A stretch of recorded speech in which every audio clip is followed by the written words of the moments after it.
Assalamualaikum warahmatullahi wabarakatuh. Selamat pagi teman-teman. Apa kabar semuanya? Hari ini adalah Hari Autis Sedunia. Saya Dr. Ida dari Perhimpunan Dokter Spesialis Kedokteran Jiwa Indonesia. Dan kita akan mengundang seorang pakar. Ya, ini Dr. Yunias. Akhirnya bisa keluar Akhirnya gambarnya. bisa. Alhamdulillah. Ini HP-nya error, mohon maaf teman-teman. ini fansnya Jadi menunggu loh, Dok. autis. Iya, iya. Karena Jadi autis. topik kita Iya, adalah tentang autis ya, Dok ya. Baik, iya, Dok, hari ini 2 April adalah Hari Peduli Autis Sedunia. Kenapa sih, Dok, kita penting membincangkan tentang autis? Kenapa, Dok? iya. Karena autisme itu kan sering menjadi stigma ya, Dokter Ida ya. Kalau kita lagi diem gitu katanya, arek iki autis ini ya. Dan Hmm. yang didiagnosa autis itu biasanya orang tuanya tuh juga, waduh, ini sudah tidak ada masa depan ya. Padahal dengan adanya ini ya kegiatan preventif, promotif ini kan orang tua bisa aware begitu ya, dan masyarakat bisa aware bahwa stigma itu sangat tidak dianjurkan ya. Karena kebetulan kemarin itu kami menerima ini WA dari orang tua, di mana orang tua itu adalah men-share gitu anaknya itu keterima di perguruan tinggi ya, jadi melanjutkan kuliah dengan beasiswa. Dan ada satu lagi nih, DM, kebetulan dinas di tempat kami, seperti kita praktek di rumahnya Dokter Ida ya, di sekolahnya Dokter Ida itu kan juga ada tempat-tempat ABK itu ya. Ternyata mereka kan berprestasi juga ya, bisa yang menarinya oke, begitu. Memang kelemahannya nanti di seperti storytelling dan sebagainya, tapi kita harus menerima mereka begitu ya, menerima, mencintai, melibatkan supaya mereka itu menjadi percaya diri kan ya, dan relatif bebas dari stres begitu. Orang tuanya juga harus menerima dengan baik begitu. Terima kasih Ya, Dokter Ida. ya. Ya. Jadi kita penting bicara tentang autis ini karena memang faktanya autis itu ada di sekitar kita dan banyak mendapatkan stigma ya, Dok ya. Hmm. Teman-teman, ini adalah Dr. Yunias SPKJ, konsultan psikiatri anak dan remaja dari Fakultas Kedokteran Universitas Erlangga, bagian psikiatri. Tadi saya belum sempat memperkenalkan dokter karena kita sudah mengulang beberapa kali ya, jadi belum Iya, sempat mohon saya maaf ya perkenalkan.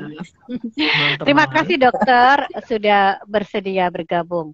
Oke, dokter tadi menyampaikan bahwa orang sering salah kaprah dengan istilah autis. Orang main HP sendiri dibilang autis, nggak mau bergaul dibilang autis ya. Tetapi dalam psikiatri autis itu sebenarnya apa sih, Dok? Apa ada spektrumnya seperti itu ya? Karena mungkin Iya, orang juga tidak paham karena ya tadi autis itu seolah-olah adalah istilah ketika orang tidak mau bergaul dengan orang lain. Di dalam psikiatri apa itu maksudnya? betul. Memang dengan stigma itu kita menjadi ini ya, memisahkan mereka dari lingkungan dan membuat seolah-olah masa depannya itu nggak ada ya. Padahal autisme sendiri itu kan memang suatu gangguan perkembangan neurobiologis yang kompleks dan dimulai sebelum usia 3 tahun. Nah, seperti Dokter Ida katakan tadi memang ada spektrumnya ya. Kalau sekarang di DSM-5 itu ada yang ringan, ada yang sedang, ada yang berat. Nah, gangguan ini apabila tidak ada upaya penyembuhan tentu saja akan semakin parah dan berlanjut ke masa remaja bahkan sampai dewasa, yang tentunya akan menyebabkan ketegangan dalam berkeluarga gitu ya. Terus ciri-ciri utama dari seorang itu terindikasi spektrum autis itu apa aja, Dok? Ya, Sebetulnya untuk terindikasi atau terdiagnosis itu ada ciri-cirinya. Gejalanya ada trias dari komunikasi, interaksi sosial, dan perilaku begitu ya. Jadi ada triasnya ya. Nah, gangguan komunikasi ya yang utama itu kenapa kok dia ada gangguan komunikasi? Karena dia memang biasanya yang banyak dibawa ke Dika itu karena dia memang kemampuan berbahasanya terlambat. Nah, ini yang 80% itu dibawa ke klinik kami karena ini kok sudah usia 3 tahun tapi belum bisa berbicara dan juga sukar untuk berdialog atau berkomunikasi dengan orang lain.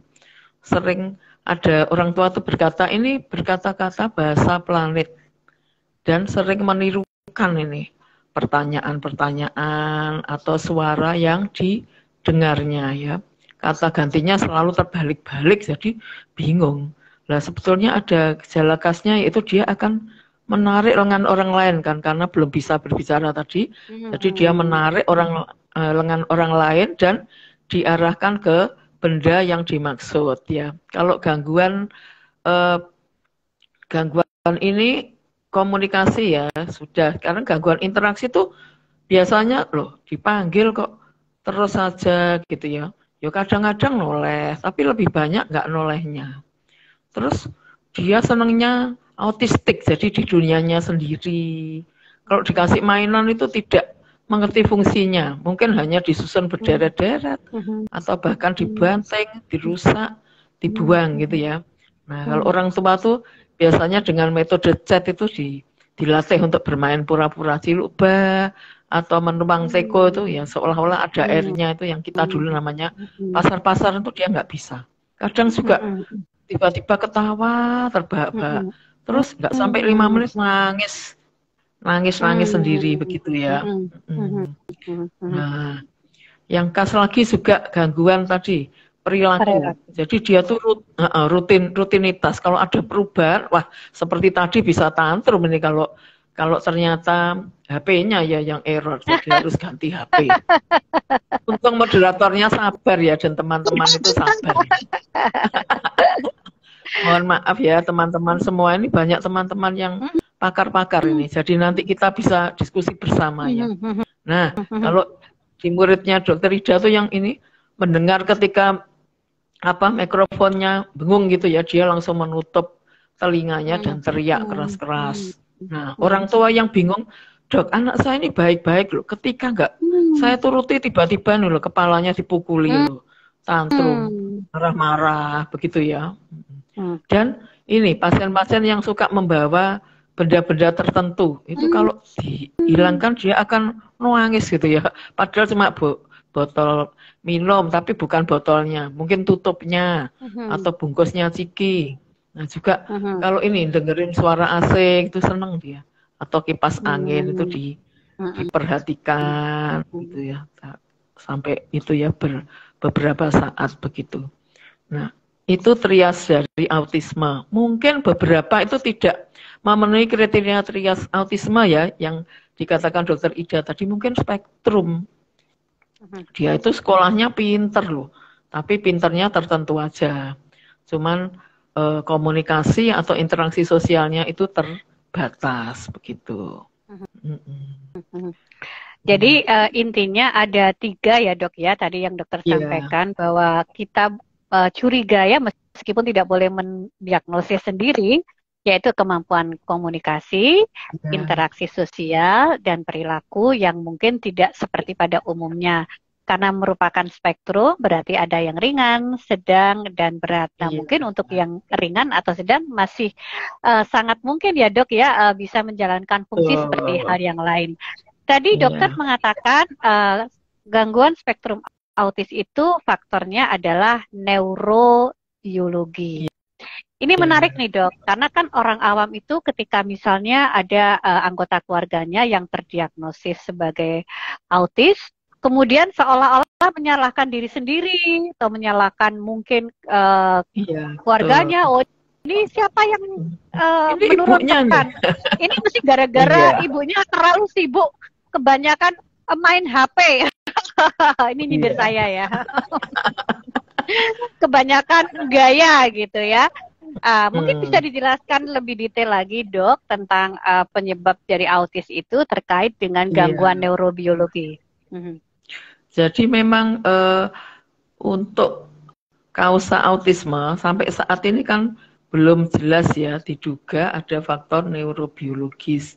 Dulu memang sempat ada teori katanya karena ya ini apa-apa itu yang disalahkan kan ibunya ya, ibunya dingin sebelum zamannya banyak HP ini, tidak bisa mengasuh anak. Ternyata tidak demikian, kausanya itu bermacam-macam, bisa karena gangguan ini ya neurobiologis, bisa karena infeksi ya. Jadi eh, kausanya itu belum jelas sampai saat ini memang ya. Mhm. Jadi ada dikatakan oh faktor-faktornya faktor genetik, metabolisme, gangguan pencernaan. Nah, ini yang biasanya kita kalau menangani pasien itu sering menjadi pertanyaan orang tua ya mengenai diet ini nanti juga menarik untuk dibahas ya. Mhm. Mungkin ada trauma-trauma persalinan atau infeksi di mana semua faktor itu mungkin berinteraksi begitu ya, yang menyebabkan gangguan autisme tadi. Jadi tidak ada penyebab yang tunggal, terutama ibu-ibu yang mengikuti ini tetap semangat. Ibu-ibu adalah bunda-bunda yang hebat ya.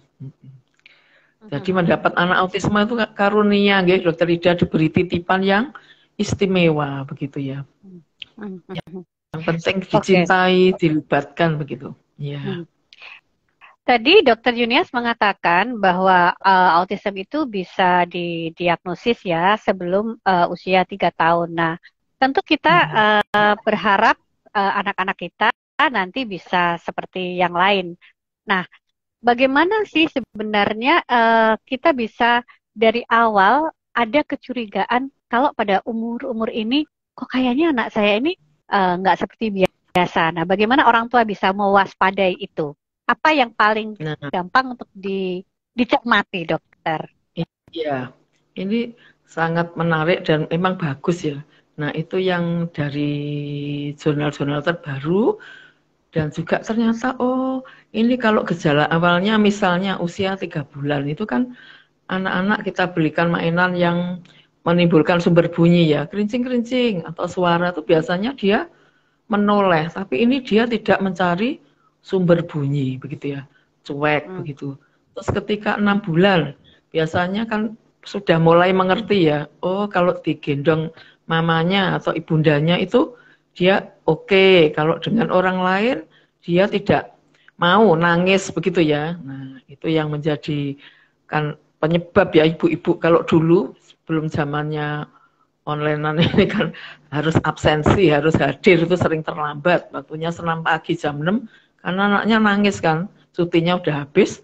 Terus kemudian ketika anaknya diserahkan ke pengasuhnya itu ini apa nangis. Nah, kalau autisme nih lo kok manut, wah ya anak ini diajak siapa-siapa ya nurut, ya kelihatannya kok tenang, dipanggil juga ya kok tidak berespon, itu sekiranya bisa menjadikan perhatian bagi orang tua ya. Karena sekarang orang tua tuh sangat pintar, jadi di bawah 18 bulan tuh sudah dibawa ke klinik.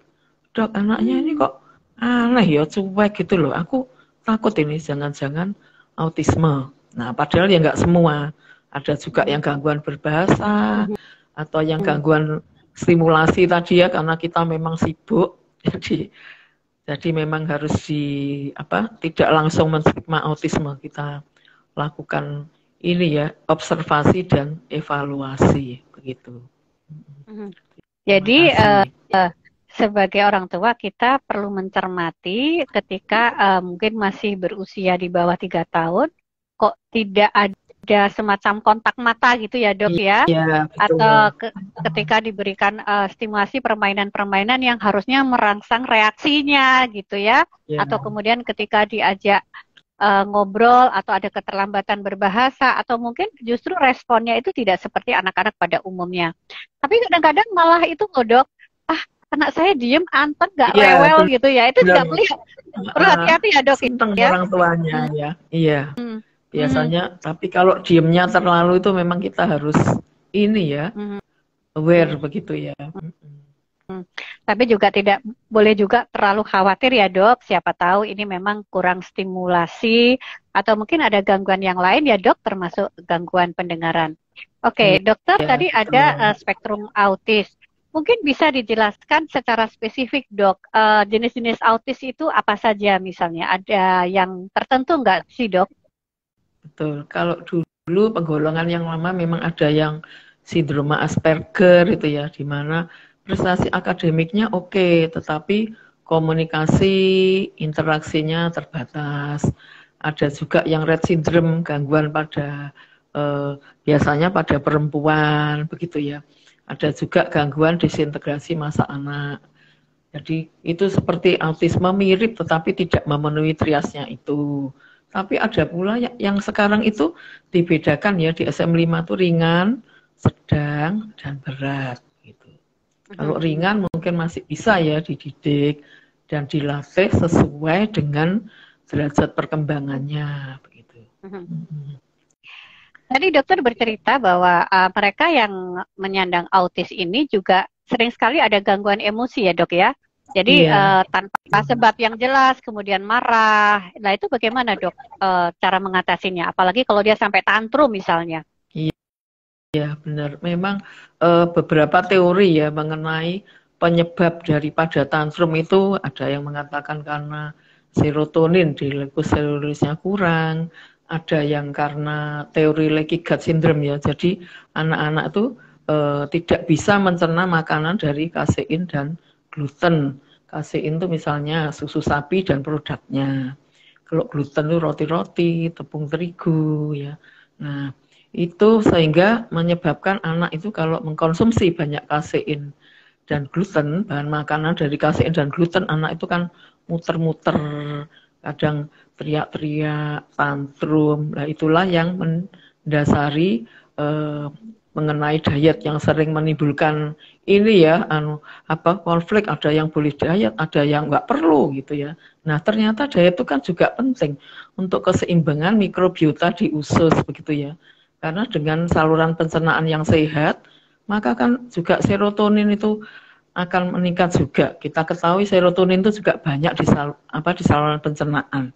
Nah, kalau anaknya itu diberi pola makan yang sehat, maka anak itu perilakunya kan akan berubah begitu ya, lebih manis. Itu sudah diakui oleh pasien-pasien, walaupun kita perlu penelitian lebih lanjut ya.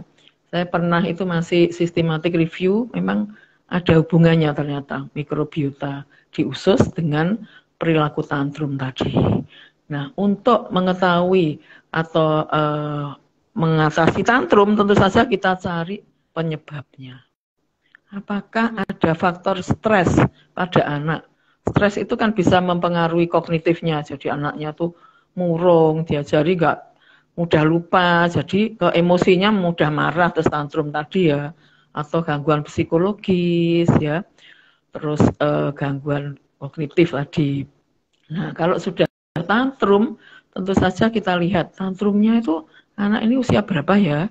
Kalau 3 tahun, di bawah 3 tahun, terus di bawah 15 menit itu kan anak-anak itu walaupun yang nggak autisme juga kadang tantrum.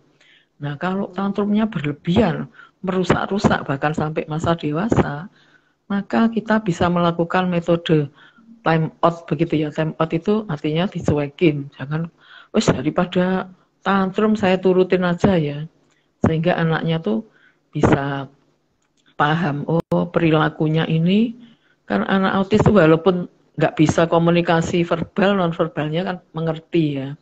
Nah, nonverbal itu misalnya bisa pakai foto-foto, gambar, begitu. Terus bisa tulisan, isyarat, begitu. Yang penting orang tua itu harus triple S, super sangat sabar, atau sangat sabar sekali.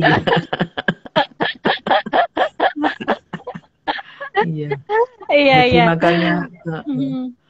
makanya itu jadi orang tua autis itu sangat hebat ya. Masya Allah ya dok ya. Iya. Oke, tadi Dr. Junius menerangkan nih teman-teman bahwa memang karena teori tentang autis itu faktornya adalah kompleks ya dok ya, multifaktorial diduga ya, ada faktor neurobiologi termasuk juga tadi adanya faktor yang terkait dengan mungkin alergi terhadap Iya, kasein dan gluten ya betul. dok, sehingga Iya. mungkin juga perlu pengaturan diet khusus pada anak-anak autis.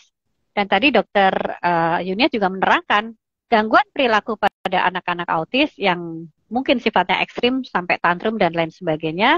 Boleh jadi ini juga ada faktor yang terkait dengan serotonin di otak atau gluten yang atau kaseinnya yang mungkin berlebihan sehingga diperlukan diet. Ini menarik dok kalau kita ngomong diet ya. Karena Iya. pendapat secara umum itu orang dengan spektrum autis itu nggak boleh makan ini, nggak boleh makan ini, nggak boleh makan ini. Itu berlaku umum atau memang ada kasus-kasus yang spesifik, dok? Iya. Jadi karena penyebabnya kan belum jelas. Biasanya orang Hmm. tua tuh kami anjurkan coba ya Bu, didietkan selama 2 bulan ini. Apakah ada kemajuan kalau memang eh, ibu-ibu hindari faktor atau dikurangi lah paling tidak. Yang penting itu kan diet itu tidak harus mutlak tapi seimbang begitu ya. Misalnya kalau Hmm. Hmm. sudah sekolah kan nggak mungkin kalau nggak boleh sama sekali nanti dicap Hmm. stigma tadi oh autis ini nggak oleh makan iki misalnya seperti itu. Tapi yang Hmm. penting intinya keseimbangan ya. Hmm. Dengan Jadi pola tidak makan yang berlaku. seimbang. Sorry dok, saya potong. Jadi Iya, iya, tidak iya. berlaku umum ya, bukan berarti semua anak Iya, autis harus harus pantang, begitu ya. Hmm. misalnya tepung baru patang A, B, C itu enggak ya dok ya? Karena penyebabnya sendiri kan belum jelas Mhm. ya sampai saat ini. Jadi case Mhm. by case. Cuman Mhm. dari pengetahuan laporan ibu-ibu, memang kalau sesudah libur panjang ini mereka biasanya, "Dok, anakku balik lagi. Banyak ini Dok nyuri roti-roti gitu ya. Banyak makan Mhm. kecap manis demikian." Nah, itu juga Mhm. menarik untuk diteliti ya supaya tidak menimbulkan pro kontra terus. Jadi kan harus ada basicnya memang ya. Mhm. Jadi memang itu kan namanya terapi biomedis ya, tergantung kausalnya ya. Mungkin kalau yang alergi makanan tertentu, pengaturan diet. Yang tantrum tadi mungkin perlu psikotropika ya. Yang obat-obat kita tuh biasanya, oh kok ketergantungan, dikasih obat psikiatri ya. Nah kalau anaknya tantrum, terus ngerusak-ngerusak kan ya kasihan ya, kalau nggak diobatin. Atau kalau yang perutnya sakit, sering diare. Nah, kalau diperiksa lab mungkin perlu anti jamur, antivirus, begitu ya. Kalau inflamasi juga antibiotik. Jadi memang terapinya bermacam-macam. Ya, biasanya juga diberi suplemen, enzim-enzim pencernaan dan sebagainya. Ya, tadi Iya. kembali kepada faktornya multi, uh, ibaratnya tadi kalaupun kita melakukan pembatasan pada jenis protein tertentu, ini dalam rangka untuk observasi apakah itu ternyata menjadi lebih berkurang Iya. ya dok ya gangguan perilakunya. Tapi kalau misalnya ternyata sudah dilakukan diet masih seperti itu, mungkin faktornya Iya. adalah faktor yang lain. Oke, teman-teman Iya, mungkin karena yang ingin bertanya atau akan memberi komentar, silakan menuliskan di ada lingkaran yang ada tanda tanya, silakan chat di situ, bisa berdiskusi atau menanyakan terkait dengan topik kita hari ini, yakni tentang autis ya, bagaimana mencintai dan bersahabat dengan mereka penyandang autis. Dokter, kita tadi sudah sedikit menyinggung tentang bagaimana penata laksanaannya ya. Tadi dokter sudah mengatakan ya itu tadi mungkin dengan pengaturan makanan, jenis-jenis makanan yang sebaiknya dihindari itu selain tepung, manis, apalagi dok? mungkin yang banyak pengawetnya itu juga kan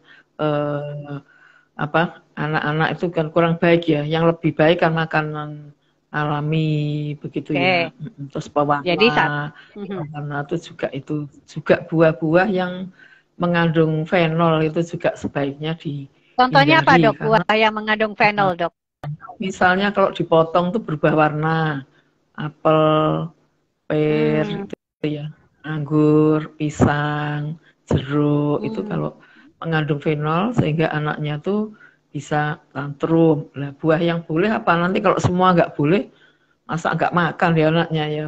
Boleh kalau pepaya, itu kan ada enzim papain. Hmm. Semangka, Hmm. melon, itu banyak yang boleh kok ibu-ibu yang Hmm. manis-manis itu ya.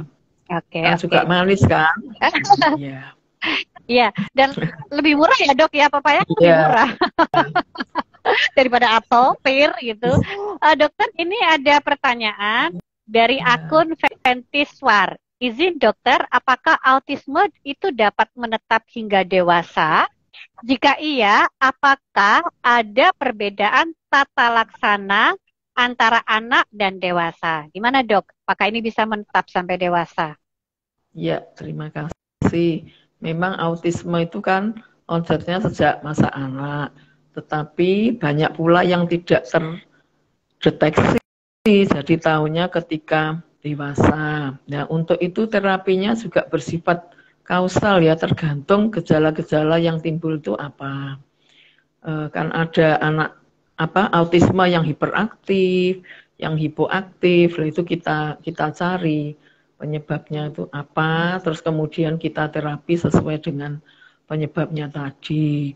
Sebenarnya kalau diketahui sejak dini dengan terapi yang intensif, komprehensif ya, komprehensif itu artinya kalau ada perlu obat kita berikan obat, perlu diet kita berikan diet, perlu terapi perilaku, kita berikan terapi perilaku, perlu enzim pencernaan ya kita beri suplemen-suplemen atau perbaikan fungsi imunnya mungkin seperti itu. Sebenarnya anak itu juga bisa berfungsi optimal. Nah, begitu ya. Mungkin yang ditanyakan kalau misalnya begini dok, terdiagnosa autisme pada saat masa anak-anak, apakah ini juga akan bisa menetap sampai dewasa? Atau mungkin ada masa tertentu dia bisa normal kembali seperti pada umumnya? Gimana dokter? Iya, terima kasih. Jadi kalau didiagnosa semakin dini, tentu prognosisnya semakin baik, begitu ya. Terus kalau dengan penanganan yang terpadu tadi, otomatis kan perilaku. Tadi kan kita memodifikasi kan perilaku anak yang tidak diinginkan. Jadi orang tua itu juga membuat tabel-tabel ya. Perilaku yang diharapkan itu apa? Perilaku yang tidak diinginkan apa? Terus perilaku yang tidak ditolerir apa? Nah, dengan mencatat itu satu persatu, istilahnya dengan ini ya, singkatannya itu hadir. Jadi hanya tuh hari-hari omong manis gitu ya. Jadi jangan ngamuan kalau sama anak-anak tuh yang tenang, sabar. Terus A-nya tuh atensi. Kita penuh perhatian, menerima, melibatkan anak ya. Mencintai karena kebutuhan dasar kita tuh kan dicintai, dilibatkan ya seperti tadi kesalahan teknis. Oh, dokter Ida dengan super sangat sabar sekali, tadi S-nya 4 ya. Ternyata HP-nya tuh belum diupdate. Kalau enggak kan sudah dijawab ya.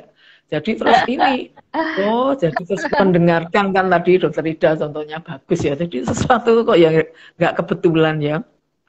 Terus I-nya interest, jadi interest. Terus setiap hari itu mengajarkan anak-anak mengenal emosinya. Emoji itu kan banyak ya di HP atau di laptop di mana-mana itu banyak. Terus R-nya itu reguler. Nah, dengan terapi yang kontinu tadi menyeluruh maka gangguan-gangguan itu bisa diminimalisir.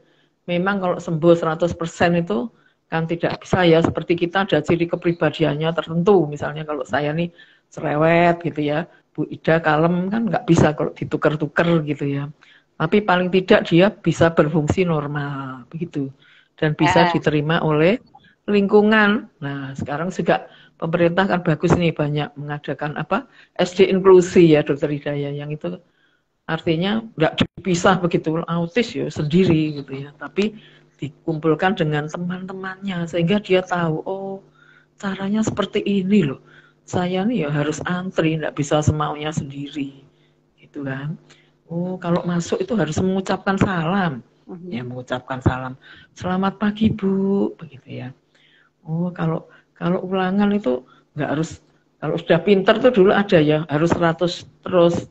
Nah orang tuanya bisa berguru itu kan mestinya bisa giliran ya nak ya, temanmu juga ingin nilai 100 jadi anak itu bisa berbagi gitu. Betul. Iya, Nanti malah dia nggak mau ngerjakan. Nah, saya sudah terbiasa 100 belum giliran iya, berburu ya dok ya. iya, Ya, artinya dengan intervensi dini, kemungkinan untuk bisa optimal itu sangat besar. Tapi kalau iya. mungkin yang dimaksud definisi sembuh itu, ya karena ini pendapat saya, kalau salah Eh, mohon eh, dikoreksi ya dok. Autisme menurut saya bukan penyakit, tapi gangguan gitu ya. iya, Memang itu sudah ada faktor apa disorder. ya, ya dalam tanda Iya, kutip ya memang itu sebagai bagian dari dirinya gitu ya. Kayak orang cerewet itu bukan iya. penyakit ya dok ya.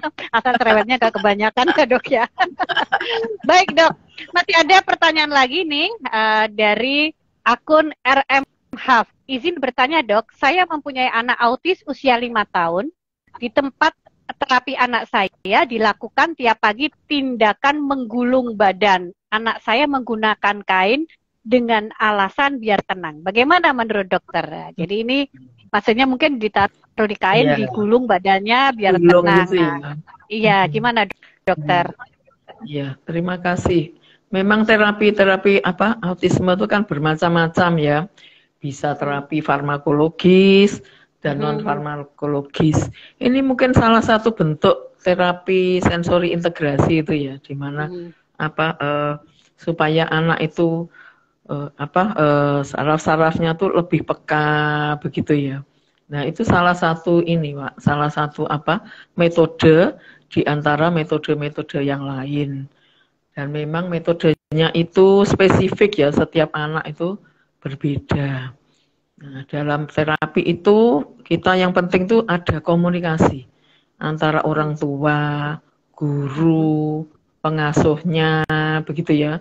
Nah, kalau sekarang di puskesmas itu banyak sekali psikolog, walaupun belum psikolog klinis, tapi mereka juga banyak belajar nih. Itu juga bisa kita bekerja sama, tanya, biasanya juga pemerintah menyediakan programnya untuk BPJS, jadi free kalau mau komunikasi, konsultasi itu nggak apa-apa Pak. Biasanya lebih baik kita bertanya, maksudnya apa terapi ini, apakah harus saya lakukan juga di rumah, begitu ya. Yang penting itu tidak dengan kekerasan, dipukul itu membuat hati anak itu luka, begitu ya. Nah, nanti terapinya terpadu, mungkin kalau psikolog atau psikiater anak dan remaja. Lah, mungkin kalau tadi di katakan dokter Ida ada gangguan pendengaran ya kita ini ke dokter THT, gangguan tumbuh kembang kita dengan dokter ini ya, dokter anak ya. Kalau ada gangguan bicara dengan dokter rehab begitu Pak. Jadi memang terapinya itu terpadu. Nah, dengan komunikasi yang bagus, terapi terpadu, maka anak itu diharapkan berfungsi secara optimal. Yang penting tadi triple S dari orang tua tadi ya. Super sabar sekali. Ya, Iya. jadi harus ada sepemahaman ya dok, maksudnya terapi Iya. ini apa gitu ya. Kadang-kadang kalau Iya. kita nggak paham maksudnya terapinya apa, terus kita di rumah nggak ada angin, nggak Berundul ada ya. hujan, anak-anak tiba-tiba digulung gitu ya Gulung. misalnya nih ya. Maksudnya digulung sama kain gitu karena nggak ngerti. Ya. Tapi kalau udah mengerti kan enak ya dok ya.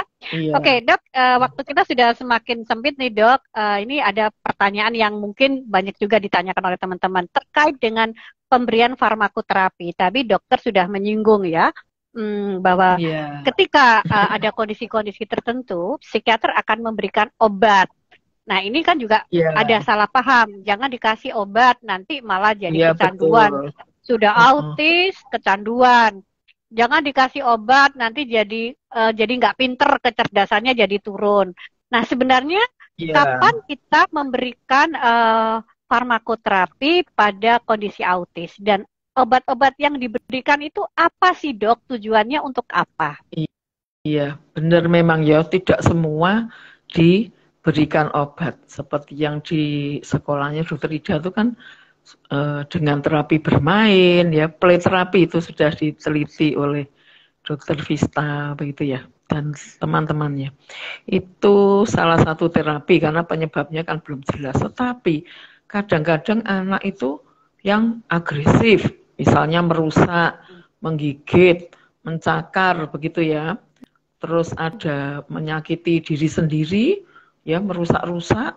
Ada pula gangguan tidur lah, nggak tidur-tidur. Terus dia impulsif gitu ya. Impulsif itu tidak bisa menunggu giliran, ya nyolot ya. Terus ada anak yang obsesif kompulsif. Jadi obsesif itu melakukan tindakan berulang-ulang. Terus tidak bisa dikendalikan gitu. Atau anak yang sangat cemas. Itu sekiranya perlu ditambahkan terapi psikotropika yang sifatnya itu sementara ya, tidak seumur hidup begitu. Jadi biasanya juga dia setelah super egonya berkembang itu gejalanya juga berkurang begitu. Iya, jadi gimana Dokter Ida? Iya, jadi ini juga memahamkan ya para orang tua bahwa pemberian obat itu bila perlu ya dok ya, bila kita melihat ada indikasi. Betul dokter. Ya. Baik dok, ini mungkin juga kita semua masyarakat juga perlu paham dok. Apa sih tips sederhana, tipsnya? Satu, supaya mudah-mudahan kita tidak ada anggota keluarga yang autis. Ataupun kalau misalnya kita punya anggota keluarga yang autis, tips sederhana bagaimana cara mengatasi, berinteraksi, seperti apa dok? Iya, jadi yang penting adalah terimalah anak sebagaimana adanya anak tersebut. Karena anak itu kan unik ya. Sekarang tidak dikatakan anak berkebutuhan khusus, tapi anak istimewa katanya guru-guru ABK. Karena mereka adalah istimewa. Nah, yang penting ajarilah mereka berkomunikasi dengan komunikasi positif. Jadi artinya antar satu anggota keluarga dengan keluarga lain itu saling mendukung. Dengan disiplin yang iya. Komunikasi positif seperti apa? Contohnya, dikasih contoh simpel dok. Ya, komunikasi positif artinya saling mendukung, mendorong untuk kesembuhan anak ini, begitu ya. Atau untuk mengurangi gangguan-gangguan yang ada. Tidak saling menyalahkan tadi. Kalau saling menyalahkan, akhirnya tidak ini ya, terapinya tidak akan optimal. Kalau anak yang diterima, dicintai, dilibatkan, maka dia juga akan menjadi anak yang baik. Nanti perilakunya juga akan baik, begitu ya, dan tumbuh kembangnya nanti akan berjalan optimal. Jadi komunikasinya harus terpadu ya dok ya, komunikasi positif. Artinya sudah kita tinggalkanlah saling menyalahkan dan mungkin perlu juga dilatih komunikasi verbal dan non-verbal ya dok ya, karena kalau untuk anak-anak autis kemampuan berbahasanya terbatas ya dok ya. Iya betul. Mungkin lewat visual support itu kan bisa ya, gambar-gambar tuh kan anak tertarik biasanya. Terapi bermain. Di sekolahnya Dokter Ida tuh banyak sekali nih mainannya. Mohon izin dokter, bukan sekolah saya dok, saya cuma bantu-bantu aja. Iya. Oke, dok, ini masih ada pertanyaan tadi saya sempat lihat. Pemberian obat tadi sampai umur berapa atau mulai umur berapa dok? Kalau sampainya kita udah tahu tadi ya dok ya, hanya bila perlu ya. Mulai umur berapa? Karena ibu ini punya anak autis umur 5 tahun dok. Betul. Jadi memang penelitian-penelitian untuk anak itu kan terbatas ya. Namun memang itu terapi-terapi umurnya berapa itu individual, tergantung gangguannya, case by case. Mungkin bagi para psikiater ya biasanya yang memberikan obat itu juga punya pengalaman masing-masing. Dan ada obat yang cukup aman yang sudah di-approve itu yaitu jenis aripiprazol dan risperidon ya, itu cukup aman. Terus yang terbaru ini juga quetiapin itu cukup aman, tapi tentu saja semuanya itu bersifat individual ya, tidak harus diberi ini obatnya ini, karena efeknya juga bersifat individual pula. Ya, jadi jelas ya teman-teman apa yang disampaikan oleh Dr. Yunias. Dokter, tak terasa nih bincang-bincang kita sudah hampir 1 jam, Masya Allah luar biasa sekali. Kita dapat banyak pencerahan nih pada pagi hari ini teman-teman. Kami dari Perhimpunan Dokter Spesialis Kedokteran Jiwa Indonesia sangat berterima kasih pada Dr. Yunias yang berkenan berbagi cerita. Ya, saya sangat terkesan dengan apa yang disampaikan oleh Dr. Yunias tadi, bahwa terimalah anak itu apa adanya. Cintai mereka ya dok ya.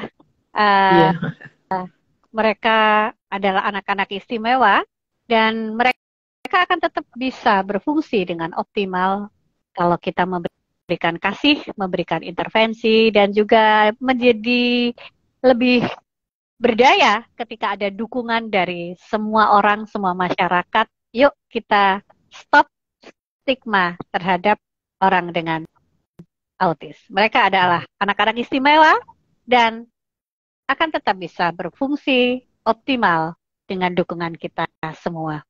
Dokter Yunias, terima kasih waktunya. Mungkin ada closing statement. Masih ada yang mau ditambahkan? Ya. Terima kasih teman-teman semuanya ya yang telah mengikuti. Mohon maaf tadi ada sedikit kendala. Jadi intinya anak-anak, semua anak adalah anak yang istimewa dan mereka adalah generasi penerus bangsa. Nah, dengan menanamkan cinta kasih, mengajarkan mereka komunikasi yang baik, maka mereka akan menjadi anak-anak yang baik dan menjadi generasi penerus yang berkualitas. Terima kasih Dr. Ida atas kesempatannya. Terima kasih Dr. Yunias. Terima kasih untuk semua yang sudah bergabung pada pagi hari ini. Mudah-mudahan tetap sehat, selamat menjalankan ibadah puasa. Dan kami dari Perhimpunan Dokter Spesialis Kedokteran Jiwa Indonesia akan selalu menyajikan materi topik-topik yang menarik. Mudah-mudahan bisa bermanfaat bagi kita semua. Saya Ida, pamit undur, dan Dr. Yunias. Wassalamualaikum warahmatullahi wabarakatuh. Bye-bye.